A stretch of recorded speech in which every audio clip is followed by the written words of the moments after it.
Just last week, Felipe Massa initiated legal proceedings against Formula One and the FIA.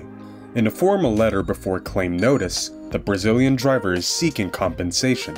This comes after he lost the 2008 world title to Lewis Hamilton due to the significant impact of the Crashgate controversy on the final result. Back in April, Bernie Ecclestone, the former F1 chief, apparently acknowledged to F1 Insider that he and the FIA were already aware of Renault's cheating during that year.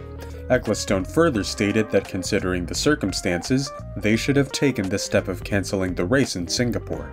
He even went as far as to say, "We decided not to do anything. We wanted to protect the sport and save it from a huge scandal."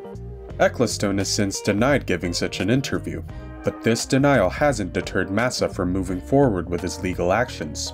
His legal representatives argue that he suffered significant financial losses, amounting to tens of millions of euros, due to the absence of the world champion title associated with his name. They also assert that there was a deliberate conspiracy within the organization that hindered him from claiming the 2008 title, writing that, simply put, Mr. Massa is the rightful 2008 Drivers' Champion, and F1 and FIA deliberately ignored the misconduct that cheated him out of that title. Someone keen on observing the unfolding of these proceedings is Frederic Vasseur, Ferrari's recently appointed team principal. When addressing the media in anticipation of the upcoming Dutch Grand Prix, Vasseur expressed his curiosity. He said, "As you can imagine, I don't want to make any comment on this matter. I have a good relationship with all the stakeholders, and it's quite tricky. The circumstances were completely exceptional, but more generally, and not about Felipe, I think we are also trying to push the FIA to know the result of the event at the checkered flag. I don't want to make any comments, but for sure it will be strange." That being said, the Frenchman explained his disapproval of altering race outcomes, whether it's within a mere 15 minutes after a Grand Prix, or, for that matter, even after the passage of 15 years. "I'm not a big fan to change the result of the race 15 minutes after the checkered flag." That wasn't all the Frenchman said related to the Mercedes star. Vasseur reiterated his stance that the trajectory of Lewis Hamilton's career isn't his primary focus. The 7-time world champion is currently engaged in negotiations with Mercedes, while Ferrari has already secured both of their drivers under contract for the upcoming year. Given the circulating rumors about a potential interest from him and Ferrari chairman John Elkann in securing Hamilton's services, Vasseur was asked about the likelihood of the Scuderia pursuing the 38-year-old. Hamilton's existing contract is set to conclude at the end of this year.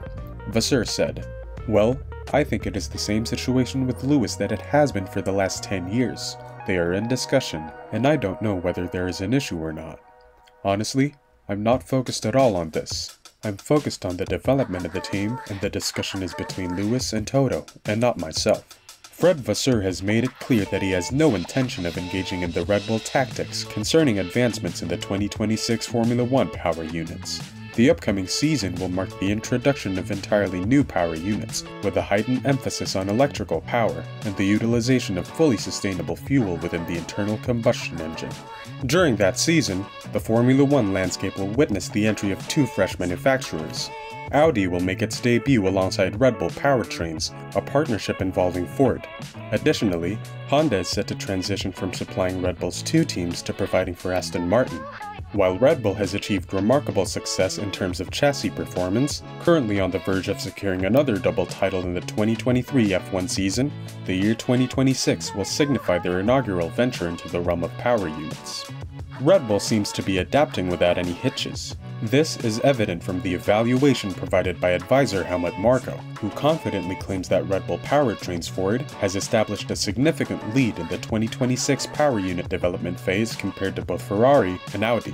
Vasseur chose not to invest much energy in a response, dismissing Marko's evaluation as nothing more than a bit of a game. "No, it's a game, and I don't want to make any comments on the situation of the others.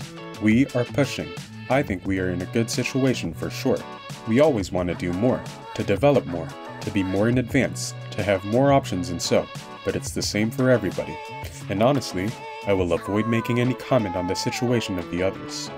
And speaking on Red Bull's overspend issue, the Ferrari team principal did not mince words, saying, "There is a big difference between an innocent mistake or a choice, a bit like someone making a mistake on their tax return, versus a company arranging something to avoid taxes in a tax haven. We have to be tough. This is about the future of the budget cap. Otherwise, everyone is going to do the same thing. Then you free up budget to pay the penalty and say amen. The big constructors can afford all this. It's obvious that these matters are now history, considering there's no established procedure for the FIA to modify Red Bull's penalty. Nonetheless, Vasseur remains resolute in his opinion that the actions taken by the FIA were improper. A penalty like last year really isn't severe. If it should be necessary again, such a penalty should be much heavier. You have to keep in mind that a technical advantage will translate into a sporting advantage.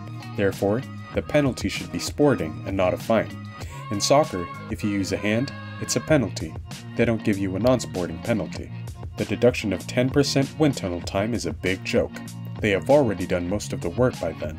Regarding Ferrari's progress, Vasseur says that instead of lagging, they are actually slightly ahead of their intended timeline in terms of the 2026 power unit development. He confirms that the process is progressing positively and is on track. He said, "For sure we want to do more, but as everybody on the grid, it's the mindset of the F1 team that if you give to the guys something, they want to have more. This mindset is very important, but we are following the plan, and we are a bit in advance on the plan. All okay on our side." Ferrari currently boasts a lineup of prominent talents, featuring Charles Leclerc and Carlos Sainz, but despite having this strong driver duo, the team has fallen short of expectations due to their inability to deliver an adequate car. Because of this, both Leclerc and Sainz have been experiencing mounting frustrations, yet it's mostly Leclerc who expresses his exasperation more vocally over the team radio. Now, Fred Vasseur has advised Leclerc to take a cue from Sainz in terms of considering one's thoughts before expressing his frustrations to the rest of the team. Vasseur drew a comparison between his drivers. He explained why the Spaniard serves as a valuable benchmark for the team, especially when put against the Monegasque driver's outburst-prone approach. Vasseur said, "Carlos is very consistent and gives us a good reference. Leclerc is more impulsive. If something goes wrong, he doesn't hold back. It is better for himself and for the team to calm down before you start speaking." Following this observation, the 55-year-old elaborated on how people often lack complete information to form judgments, especially in the middle of intense competition. Vasseur emphasized the significance of Leclerc taking a moment to gather his thoughts before expressing himself. When asked about the decision to keep Carlos Sainz within the team, despite others thinking that the team may lean more towards favoring Charles due to Sainz's earlier remarks about concentrating on a single driver, Vasseur firmly denied having made any such statement, saying, No, don't put Helmut Marko's words in my mouth. I never said it, nor have I ever done it. I'm just saying that if you want to aim for the Drivers' World Championship, at a certain point in the season, you have to make a choice and favor those further up in the standings. However, we are not in these conditions today.